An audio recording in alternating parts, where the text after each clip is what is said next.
In November 1942, somewhere in the vast emptiness of the South Atlantic, one man clung to a wooden raft barely 8 feet across.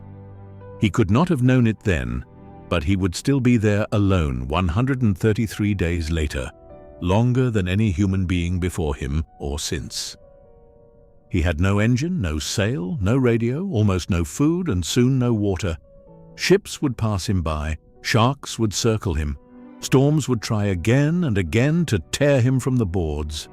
This is the story of how an ordinary ship steward named Poon Lim simply refused to die. Poon Lim was born in 1918 on Hainan, a tropical island off the southern coast of China.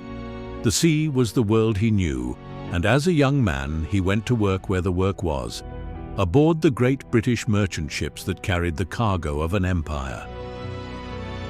When the Second World War set the oceans on fire, tens of thousands of Chinese sailors crewed the Allied merchant fleet. It was unglamorous, anonymous and lethally dangerous work, hauling supplies across seas hunted by German submarines. History rarely remembers the men who did it. In 1942, Poon Lim signed on as a second mess steward, a man who served the meals and kept the cabins, aboard a British cargo ship, the SS Ben Lomond. He was 24 years old. The Ben Lomond had a fatal weakness. She was slow, too slow to keep pace with a protected convoy. So she did the most dangerous thing a merchant ship could do in 1942. She sailed alone, out of Cape Town, unescorted, bound across the South Atlantic for the coast of South America. A lone, slow, nearly unarmed freighter crossing the open ocean by herself was exactly the prey the German U-boats were hunting. She was a target, and she did not know it. On the 23rd of November 1942, roughly 700 miles off the bulge of Brazil, the submarine U-172 found her. The torpedoes struck home. The Ben Lomond was torn open and went down in about 2 minutes, so fast that there was almost no time to launch the boats. Of the 55 men aboard, nearly all of them went down with the ship. Poon Lim had snatched a life jacket and thrown himself over the side as she rolled. The sinking hull dragged him deep underwater. He kicked and clawed his way back up through the dark, breaking the surface into a spreading slick of oil and floating wreckage. He looked around for the others. There was no ship, and there was no one. For 2 hours he floated and paddled among the debris, alone. And then he saw it. One of the Ben Lomond's wooden life rafts, about 8 feet square, riding empty on the swell. With the last of his strength, he dragged himself aboard. He took stock of what would have to keep him alive. A few tins of biscuits, a jug holding around 40 liters of water, a little sugar and chocolate, a flashlight, 2 flares and some smoke pots. That was all. No map, no compass, no way to steer, and no way on earth to call for help. He was a mess steward, not a survival expert. He was, by his own admission, not even a strong swimmer, and he was now utterly alone, hundreds of miles from the nearest land, adrift on one of the loneliest stretches of ocean on the planet. Poon Lim was disciplined. He rationed the biscuits and the water with painful care, stretching them day after day. But he understood the arithmetic of the sea. After about 50 days, the food ran out. Not long after, the last of the fresh water was gone. So he turned the raft itself into a machine for staying alive. He pried the small spring out of the flashlight and bent it patiently into a fishhook. He unraveled the hemp rope of the raft's lifeline strand by strand and twisted it into a fishing line. He soaked a biscuit for bait and he began to fish. It worked. He caught fish, split them open, and hung the flesh on lines strung across the raft to dry in the sun. When the rain squalls came, he caught the water in the canvas cover of his life jacket and wrung every precious drop into his jug. He snatched seabirds that landed exhausted on the boards. And once, when a storm rotted his store of dried fish and left him starving, he did something almost unthinkable.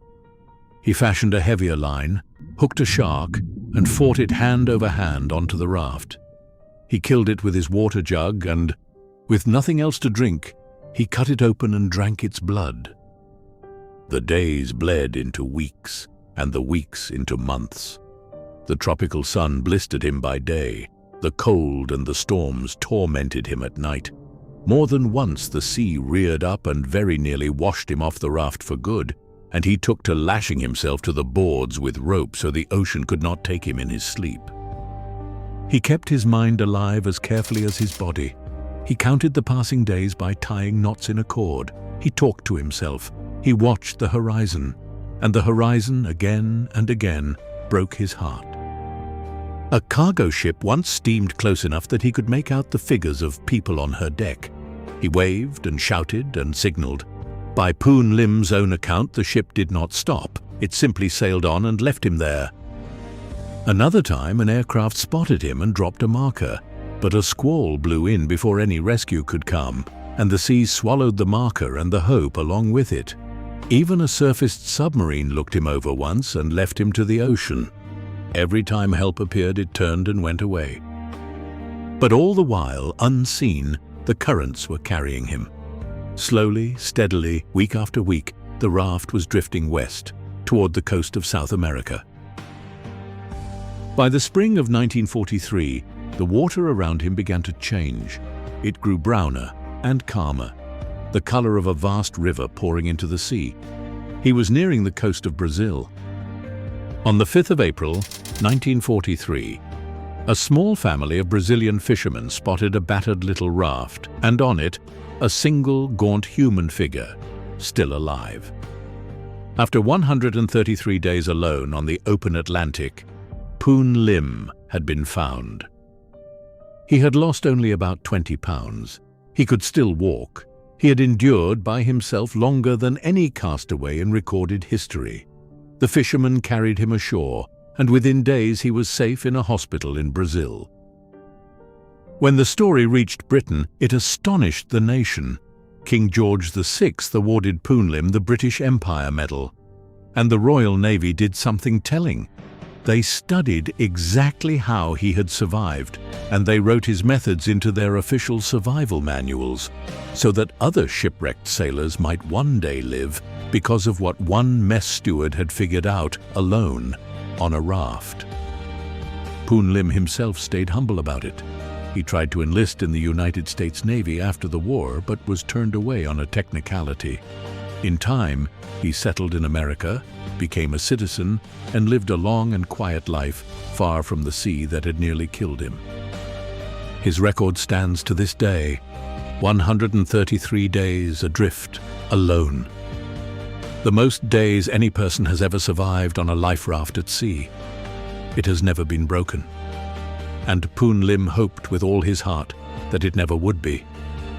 "I hope," he said, "that no one will ever have to break that record." He had no training for any of it, no crew beside him, no rescue on the way, only an 8-foot raft, the spring from a flashlight, a knotted cord to count the days, and a quiet, stubborn refusal to lie down and die. For more than 4 months, the whole vast Atlantic did everything in its power to kill one ordinary sailor, and one ordinary sailor would not let it. That is the whole of it. That is everything. By endurance, Poon Lim survived.